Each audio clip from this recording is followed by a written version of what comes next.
Before we get into the build video proper, is just some examples of why a new build is needed for this. What's it called? Master Shackles of Divinity. You'll be able to see here there is some absolutely incredible damage coming in off these tank busters, and also occasionally critical strikes from them and combat advantage being given when those orbs come up behind you. And now to the build. Hello Neverwinter. It's been a while, a couple of months. There hasn't been much going on in Neverwinter for me personally, so I have not been particularly motivated to put anything out. But now with our new mod drop, I've got a new build for you. It is a bit different to my previous ones. I'm actually quite happy with what they've done because it's the first time in nearly 2 years I've had to make a significant change to the build. So, you know, kudos to Deca for that. Obviously the new trial is a bit buggy. It's a little bit, well, not necessarily buggy, should we say overtuned. It is possible to complete, but it is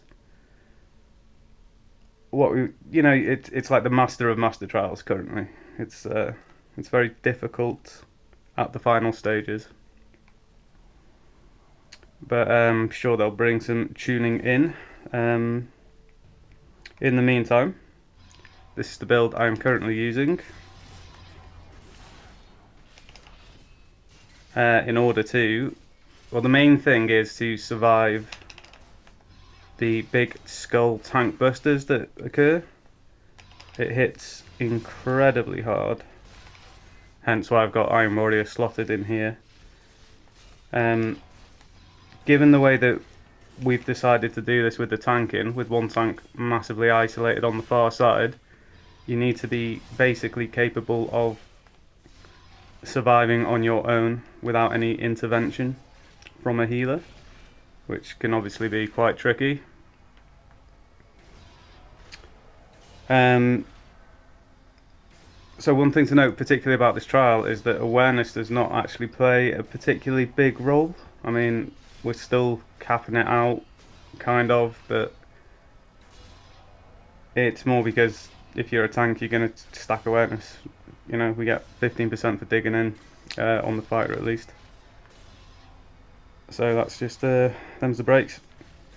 You probably heard me say this before, but the level of diminishing returns on defense makes me not overly concerned with capping it out. Now,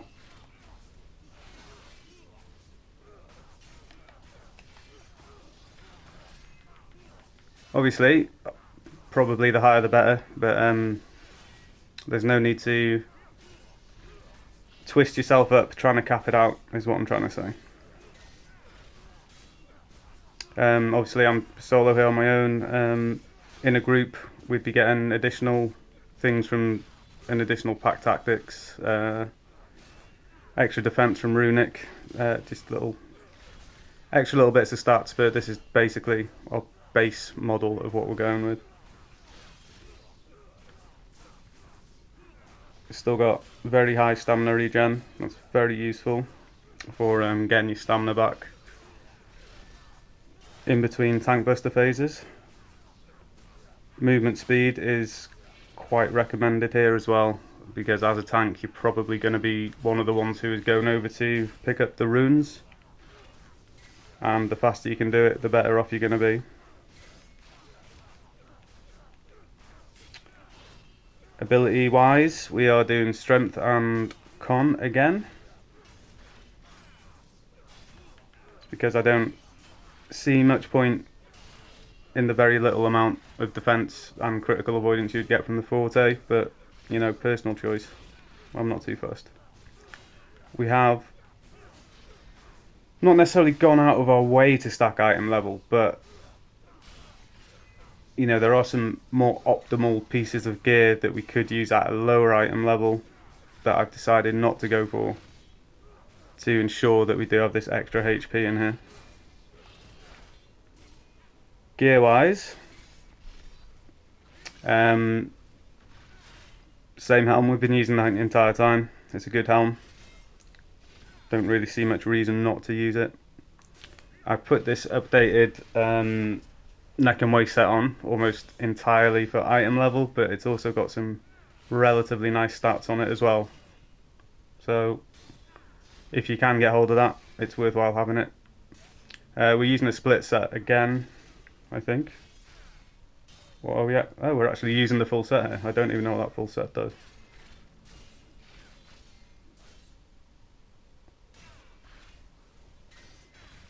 Oh, okay.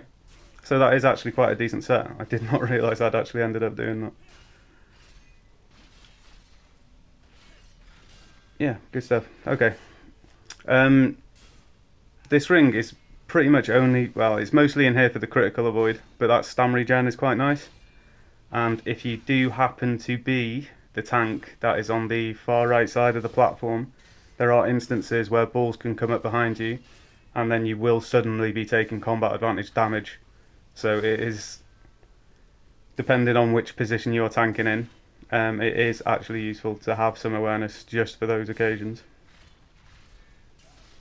This is still the best tank chess piece in the game. It would be nice if we could have an update of it, if any of the devs end up listening to this or watching it. Yeah, it's just not really any decent alternative, unfortunately.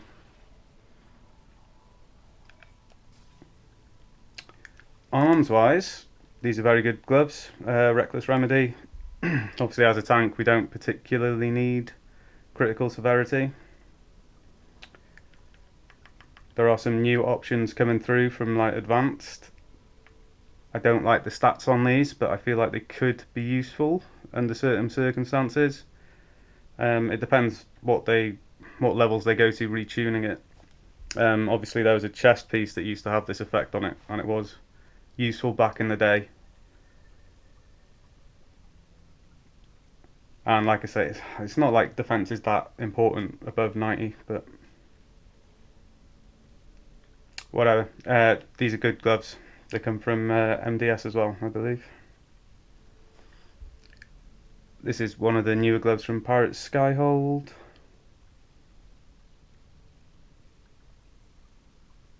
Newer rings from Pirate Skyhold. This is mostly in there for stats. I mean, the Forte is quite nice. Like I say, we're kind of lacking optimal gear at the minute. A lot of people would wear the threat ring. I don't really see much point in having the threat ring in there. The boss itself, the threat, you've got two tanks in there. You don't need to tank swap. You can build up the aggro between you, so it's not like you need to run around with that.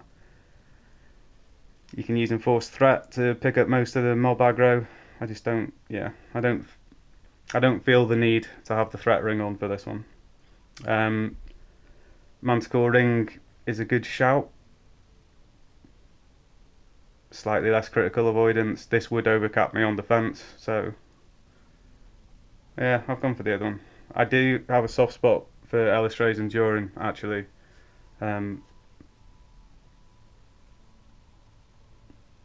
But I've gone for the other one. It's like, put whatever you want in there, but the stats are nice. This is the other part to that set, which I didn't realise I was wearing the set, but nice. Good item level. So I'm using the Void Touched in here at the moment. And this is because, for the vast majority of it, it is a solo match. Which means we can get the full benefit of this. Minus 11% incoming damage.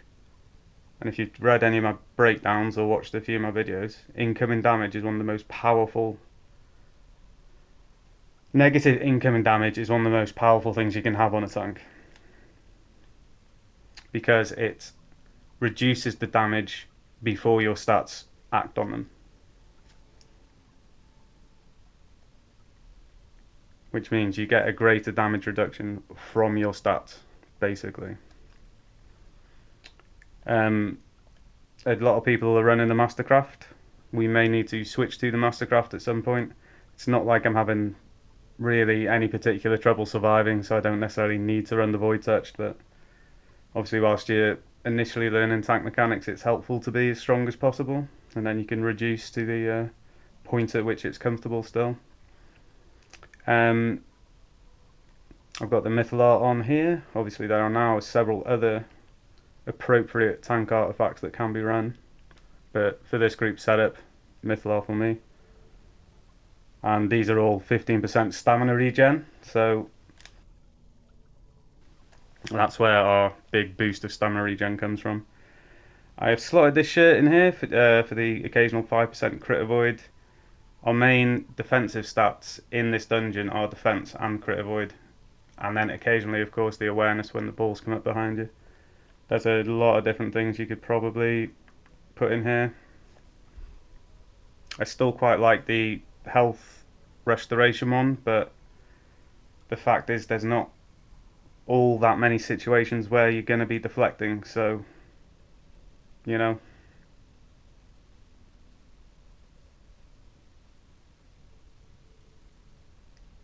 Yeah. Um, Now I'm not entirely sure about these pants because obviously I don't necessarily rate 5% defense when you're already above 90 or above 100. Is that, all that useful? But again, we're not deflecting very often, so having the deflect healing stuff is not really doing as much for us as we might like. I mean, we've got 3% damage there, resistance here. Those could potentially be useful for when the balls are up, but 10 stacks up to 1.5 incoming damage. Yeah, okay. Basically, there are other options, but power and defense is quite nice. Um, yeah, so this is probably going to be a controversial choice again. I know the vast majority of tanks will be running the HP boots from the Dragon Hunts, and that's fine. I, I don't have anything against people who run those. I just don't personally like running them because I don't like my health fluctuating that much. Um, that being said, if I happen to get the Celestial boots with that effect on, I will certainly be wearing them. Um, the useful thing about these boots is obviously the incoming damage, and I know that it doesn't really kick in properly until you get ridiculously low on HP, but the fact is you will at some point probably get ridiculously low on HP, and then it will be useful. So yeah, if you're running those Dragon Hunt HP boots, carry on doing it. This is just what I'm doing, my playstyle, etc. And for those who don't know, the knockbacks, the the power of the knockback is affected by your control resistance. That is a control thing that the boss is doing, and the higher your control resistance, the less far you will be knocked back.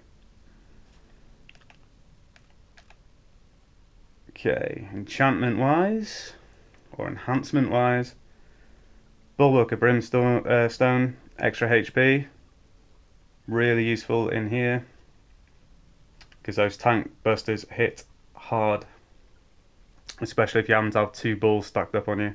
Very unpleasant situation. I've gone for the physical damage reduction here. I went through a little phase of not running it because I wasn't too fussed about it, but I don't think it's worthwhile running these new overloads because obviously they only last for an hour. It's not very cost effective, shall we say. But obviously the other potential one is Unholy Protection. Like I say, the deflect isn't particularly useful, and then we don't really need the crit avoid because we're already pretty stacked on it, so not a big deal. I'm using the flash freeze still. If you've seen some of my older videos, you're probably aware that as far as I am concerned, Fortified Nature is bugged. The stacks drop off randomly. I don't consider this an effective enchantment currently. and when the flash freeze does proc, the reduced damage is so useful that the group utility of the flash freeze, even with its inconsistency, is greater than the personal utility of the fortified nature with its inconsistency. Is my argument for that. I hope everyone understands. But obviously, if you like running the fortified, that's entirely up to you. Each to their own.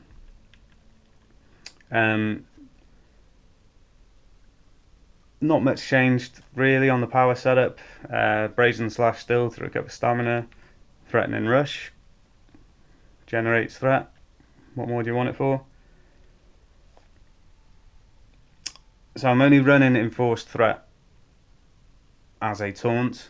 Part of the strategy that we're currently using in Master, at least, is the tank who sits on the right initially starts in the DPS group with the KV, builds up the aggro, and then the other tank pulls the aggro back, and then the tanks are just doing basically a swap to make sure that the threat is generated up on the tanks.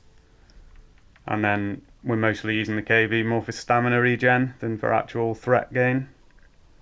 Iron Warrior is just fantastically useful for surviving those tank busters when they come in.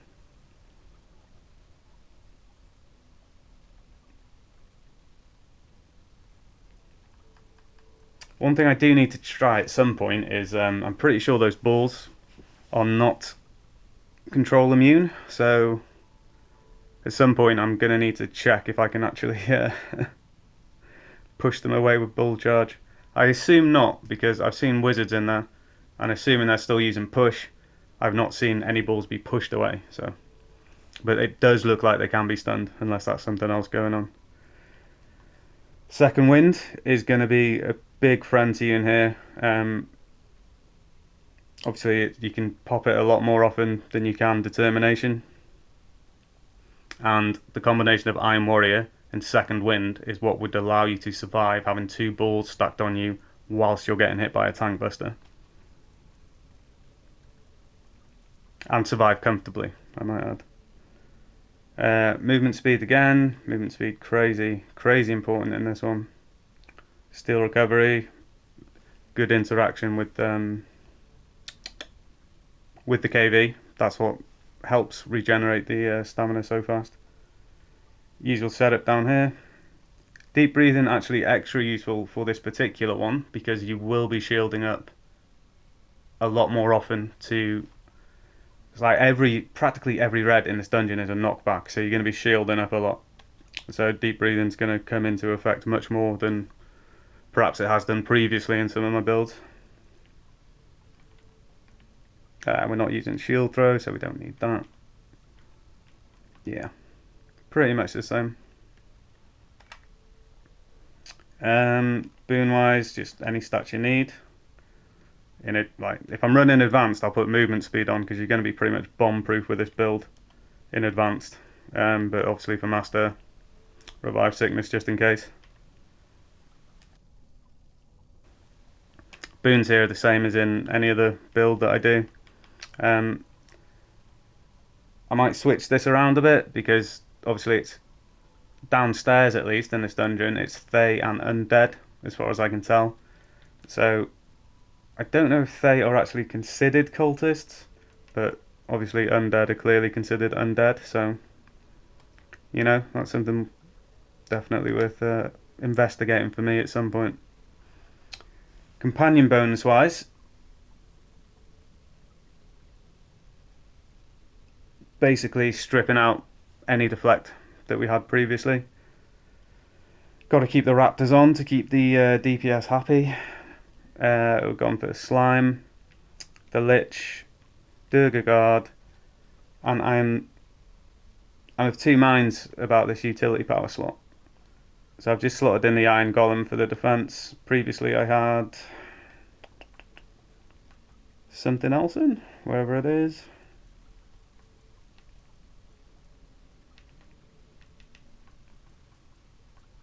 Anyway, there's a version of this that does critical avoidance with the HP.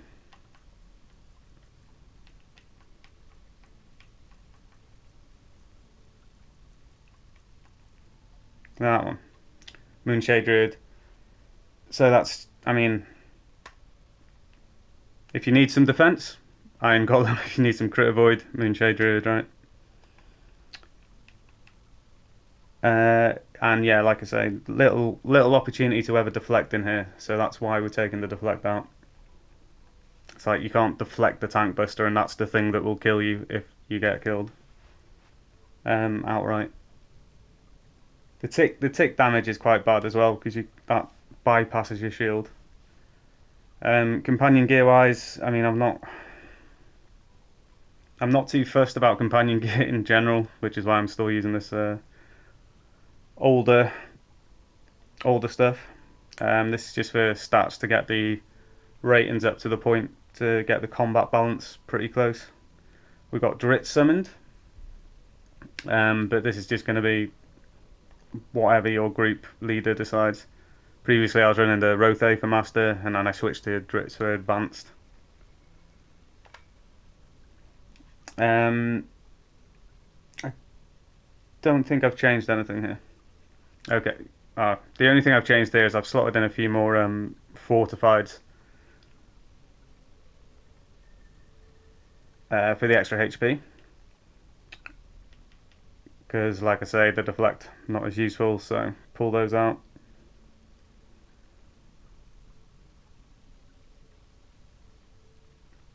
Yeah, I mean the main important ones in here are the Lionheart's Perseverance, Champion's Return. The interaction between those two will save your life in a lot of different situations. Guardian Spirit. I've only got one of these in here. I don't. I don't think the extra 4% would give me much benefit. Basically, I know some people stack all three of them, but however you feel. I feel like having a big pool of HP is good, but being able to recover your HP is more useful. Because obviously, big pool of HP, if it runs out, you're still dead. Slightly less big pool of HP where you can self recover your own HP, still alive. Um, this will be again decided by whoever is running your group. Running the E line at the minute. Very good tank one. It's got a bit of magnitude, helps with threat. And pack tactics. I mean, I still swear by Providence, but with the current burn we've got, we need to maximise burn over the extra heals that you would get from Providence.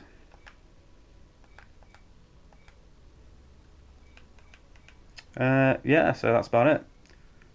Gonna call this one the Full Metal Fighter build. I'm quite enjoying it so far.